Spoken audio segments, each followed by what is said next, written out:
तो जैसा कि हम लोगों ने देखा कि इंजन रूडो को चेन्स के साथ बांधकर घसीटता हुआ लेकर जा रहा होता है और फिर थोड़ी देर तक वो एक अजीब सी जगह पर पहुंच जाते हैं जो कि बाकी सारी जगहों के मुकाबले में काफी ज्यादा साफ लग रही होती है। और फिर इंजन रूडो को वहां पर छोड़ देता है और उसको कहता है कि मजे करो। रूडो उसको कहता है कि एटलीस्ट मेरी बेड़ियां तो खोल दो, लेकिन इंजन कुछ कहे बगैर वहां से चला जाता है। तभी अचानक से वहां पर मास्क वाले बहुत से लोग आ जाते हैं और वो सभी रूडो की तरफ बढ़ना शुरू हो जाते हैं। उन सब लोगों को देखकर रूडो पूरी तरह से हैरान हो जाता है और वो सोचता है कि क्या ये सब लोग यहीं के रहने वाले हैं। और वो मास्क वाले लोग रूडो के कपड़े देखकर ये अंदाजा लगा लेते हैं कि ये लड़का सरफेस वर्ल्ड से आया है। रूडो उन सब लोगों को कहता है कि उसको ऊपर से नीचे फेंका गया है और ये सुनते ही वो सभी लोग अपने मास्क उतार के फेंक देते हैं। वो सभी लोग रूडो के देख के काफी ज्यादा एक्साइटेड हो जाते हैं क्योंकि उससे पहले उन लोग को सरफेस से नीचे सिर्फ और सिर्फ बॉडीज मिला करती थी। वो सभी लोग अच्छी तरह से रूडो का मुआयना करना शुरू कर देते हैं, लेकिन रूडो हिचकिचाकर पीछे की तरफ हो जाता है। वो लोग रूडो को कहते हैं कि हम लोग तुम्हें बिल्कुल नुकसान नहीं पहुंचाएंगे और वो रूडो की बेड़ियां खुलना शुरू कर देते हैं। लेकिन ये सब एक ट्रैप निकलता है और हम लोग देखते हैं कि थोड़ी देर बाद रूडो एक ट्रक के अंदर बेड़ियों के साथ बहुत ही बुरी तरह से जकड़ा हुआ होता है। रूडो बुरी तरह से कंफ्यूज हो जाता है और सोचता है कि ये सब आखिर हो क्या रहा है। लेकिन तभी वो सभी लोग रूडो को कहते हैं कि वो कितने लकी हैं कि उनको ऊपर से गिरा हुआ एक आदमी मिल गया है। और फिर वो लोग बात करते हैं कि कैसे लोग ऊपर से गिरे हुए लोगों के कपड़े और बॉडी पार्ट्स को खरीदने के लिए ढेर सारा पैसा देते हैं। और फिर उन लोगों का लीडर रूडो को कहता है कि तुम लोगों के कपड़ों और बॉडी पार्ट्स के लिए लोग इतना पैसा इसलिए देते हैं क्योंकि वो लोग तुमसे नफरत करते हैं, क्योंकि ऊपर रहने वाले लोग अपना सारा कचरा जमीन पर फेंक देते हैं, जिसकी वजह से हवा जहरीली हो जाती है और ढेर सारे मॉन्स्टर्स पैदा हो जाते हैं। और इस सब की वजह से वो लोग जो कि उन मॉन्स्टर्स की वजह से अपना घर बार सब कुछ खो बैठे हैं या फिर अपने प्यारों को खो बैठे हैं, वो इससे बदला लेंगे। और फिर उन लोगों का लीडर रूडो का मजाक उड़ाना शुरू कर देता है और उसको जबरदस्ती सड़ा हुआ मांस खिलाना शुरू कर देता है। और फिर वो कहता है कि ऊपर रहने वाले लोगों को क्या पता कि कचरे के बीच में जिंदगी गुजारना कितना मुश्किल होता है, इसलिए ये खाओ ताकि तुम्हें अंदाजा हो। लेकिन फिर जब वो आदमी रूडो को मांस का एक और टुकड़ा खिलाने लगता है तो वो अपनी जिंदगी की सबसे बड़ी गलती कर देता है, क्योंकि रूडो उस आदमी की उंगली को अपने दांतों के साथ नोच कर उसका मांस निकाल कर दूसरे मांस के साथ फेंक देता है। और फिर रूडो वो सड़ा हुआ मांस भी खाना शुरू कर देता है और वो कहता है कि ये कचरा नहीं है क्योंकि इसको अभी भी खाया जा सकता है। ये सब देखकर वो सभी लोग डर जाते हैं क्योंकि उन्होंने ऐसा राक्षस पहले कभी नहीं देखा होता। लेकिन ये सिर्फ शुरुआत होती है क्योंकि रूडो इन सब की बातें सुनकर बहुत ही बुरी तरह से गुस्से में आ जाता है और वो कहता है कि हर फेंकी हुई चीज कचरा नहीं होती, और ये कहते ही उसकी मैजिकल पावर्स एक्टिवेट हो जाती हैं। और फिर रूडो उस ट्रक से बाहर निकलकर अपनी एनर्जी को जमीन पर रिलीज कर देता है।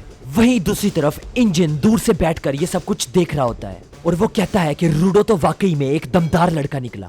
वहीं दूसरी तरफ रूडो को रेक्टो की बातें याद आती हैं कि अगर हम लोग किसी भी चीज का ख्याल रखेंगे और उसको प्यार करेंगे तो वो जिंदा हो जाएगी। और फिर रूडो अपनी उन्हीं चेन्स को पकड़ लेता है जिन चेन्स के साथ उसको कैद किया जाता है, और फिर वो चेन्स रोशनी के साथ ग्लो करना शुरू कर देती हैं और एक वेपन के अंदर कन्वर्ट हो जाती हैं। लेकिन फिर वो लोग रूडो के ऊपर अटैक कर देते हैं और किसी तरह से रूडो से उसकी चेन्स छुड़वा लेते। लेकिन फिर अचानक से रूडो एक टायर को पकड़ लेता है और उसको भी एक वेपन के अंदर कन्वर्ट कर देता है। और फिर रूडो उन सब लोगों के छक्के छुड़ा देता है और उन लोगों के लीडर की तरफ बढ़ना शुरू कर देता है, जो कि डर के मारे पागल हुआ जा रहा है। और जब रूडो उसको मारने लगता है तो तभी इंजन वहां पर आ जाता है और रूडो को रोक लेता है। और फिर रूडो अपनी उस मैजिकल फॉर्म से निकल आता है और उसकी पावर्स खत्म हो जाती हैं। और जिस टायर को रूडो ने पकड़ा होता है वो एक पत्थर के अंदर कन्वर्ट हो जाता है। और फिर रूडो हैरान रह जाता है कि उसने आखिर ये सब कुछ कैसे किया। और फिर इंजन उसको कहता है कि उसको अपनी पावर्स को ख्याल से यूज करना चाहिए, नहीं तो वो अपनी बॉडी को डिस्ट्रॉय कर देगा। और वो कहता है कि वो सिर्फ और सिर्फ रूडो की पावर्स को टेस्ट कर रहा था।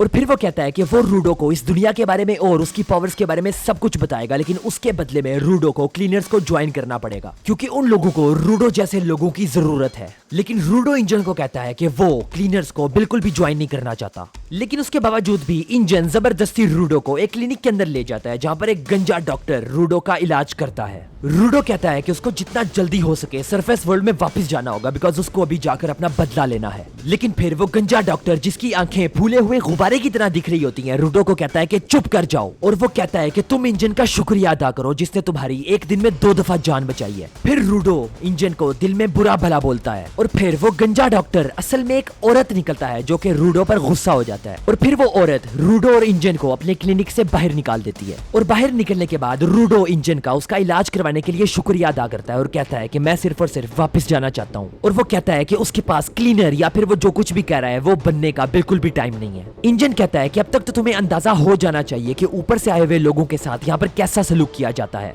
इसलिए अगर किसी को भी पता चल गया कि तुम ऊपर से आए हो तो तुम्हारे साथ बहुत ही बुरा होगा। और दूसरी बात, यहाँ पर कोई भी इंफॉर्मेशन फ्री में नहीं मिलती। और फिर इंजन रूडो को इस डिस्टोपियन टाइप सिटी में ले जाता है, लेकिन ये सिटी बाहर की दुनिया से काफी ज्यादा बेहतर होता है। और फिर इंजन रूडो को एक बर्गर खिलाने के लिए ले जाता है, बिकॉज रूडो को बहुत ही ज्यादा भूख लगी होती है, क्योंकि उसने सुबह से सिर्फ और सिर्फ बासा मांस ही खाया होता है। रूडो हमेशा सोचता होता था कि नीचे वाली दुनिया के अंदर सिर्फ और सिर्फ कूड़ा क्रिकेट ही होगा, लेकिन यहाँ पर तो पूरे के पूरे शहर आबाद है। और फिर रूडो की नजर एक लड़की के ऊपर पड़ती है जो कि एक स्टोर के अंदर एंटर हो रही होती है, लेकिन फिर इंजन उसको एक लेसन सिखाता है। वो कहता है कि यहाँ पर सिर्फ और सिर्फ गार्बेज इकट्ठा नहीं होता, बल्कि इमोशंस भी इकट्ठा होते हैं, जो कि एक एनर्जी बन जाते हैं, जिसको एनिमा कहा जाता है। और फिर जब बहुत ही ज्यादा एनिमा इकट्ठा हो जाता है तो वो फिर ट्रैश मॉन्स्टर्स बन जाते हैं, और कभी कभी वो मॉन्स्टर्स इन शहरों के ऊपर भी अटैक कर देते हैं। और फिर वो कहता है कि नॉर्मल वेपन्स उन मॉन्स्टर्स को कुछ नहीं कह सकते, क्योंकि वो एनिमा से बने हुए हैं, लेकिन रूडो के ग्लव्स उनको मार सकते हैं। और फिर इंजन उसको कहता है कि जब किसी भी चीज को बहुत ही ज्यादा प्यार के साथ रखा जाता है तो उस चीज के अंदर भी एनिमा इकट्ठा होना शुरू हो जाता है,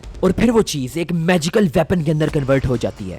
और ये मैजिकल वेपन्स एनिमा को डिस्ट्रॉय कर सकते हैं, जिससे वो सारे के सारे ट्रैश मॉन्स्टर्स बने हुए होते हैं। और जो लोग इस तरह की पावर्स को यूज कर सकते हैं उन लोगों को गिवर्स कहा जाता है। और उसकी ऑर्गेनाइजेशन गिवर से भरी हुई है, जिसको क्लीनर्स कहा जाता है, और उनका काम है उन ट्रैश मॉन्स्टर्स को खत्म करना। रूडो इंजन को कहता है कि अगर वो क्लीनर्स को ज्वाइन कर ले तो क्या इंजन उसकी इस सरफेस वर्ल्ड में वापस जाने में मदद करेगा। लेकिन इंजन उसको कहता है कि उसको कोई आइडिया नहीं है कि सरफेस वर्ल्ड के अंदर वापस कैसे जा सकते हैं। लेकिन वो कहता है कि उसका जो बॉस है वो एक बहुत ही ज्यादा समझदार आदमी है, और शायद उसको इस बारे में कुछ ना कुछ पता हो। फिर रूडो फ्रस्ट्रेट हो जाता है, क्योंकि अब उसको इंजन के बॉस को मिलना पड़ेगा। लेकिन फिर इंजन रूडो से उसके ग्लव्स के बारे में पूछता है। रूडो कहता है कि ये ग्लव्स उसको उसके पिताजी ने दिए थे, और ये ग्लव्स उनकी आखिरी निशानी है। इंजन कहता है कि अब समझ में आया कि तुम इन ग्लव्स का इतना ख्याल क्यों रखते हो, और तुम इनको संभाल के रखना, क्योंकि इन ग्लव्स के अंदर एक बहुत ही स्ट्रॉन्ग सोल मौजूद है।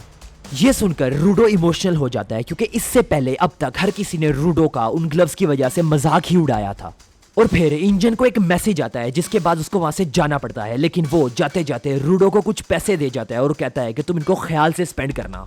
रूडो को यकीन नहीं आ रहा होता कि इंजन ने उसके लिए इतना सब कुछ किया है, और ये सब कुछ करने के बावजूद अब उसको पैसे भी दे रहा है। लेकिन इंजन कहता है कि कोई बात नहीं, रख लो, आखिर ये पैसे तुम्हारे कपड़े बेचकर ही तो आए हैं। ये सुनकर रूडो गुस्से में आ जाता है, लेकिन इंजन उसको कहता है कि तुम वो कपड़े पहनकर वैसे भी इस शहर के अंदर नहीं घूम फिर सकते थे।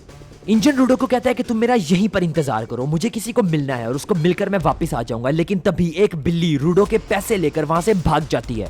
वो उस बिल्ली का पीछा करता है, लेकिन उसको पकड़ नहीं पाता। तभी उसको एक लकड़ी नजर आती है, और वो उस लकड़ी को पकड़कर उस बिल्ली को दबोच लेता है।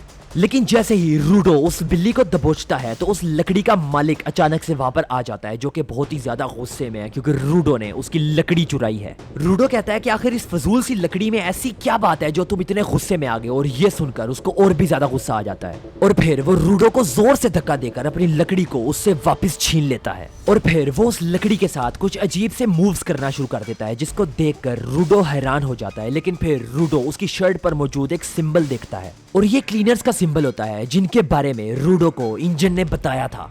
और फिर वो आदमी अपनी उस छड़ी को एक मैजिकल वेपन के अंदर कन्वर्ट कर लेता है और रूडो के ऊपर अटैक कर देता है।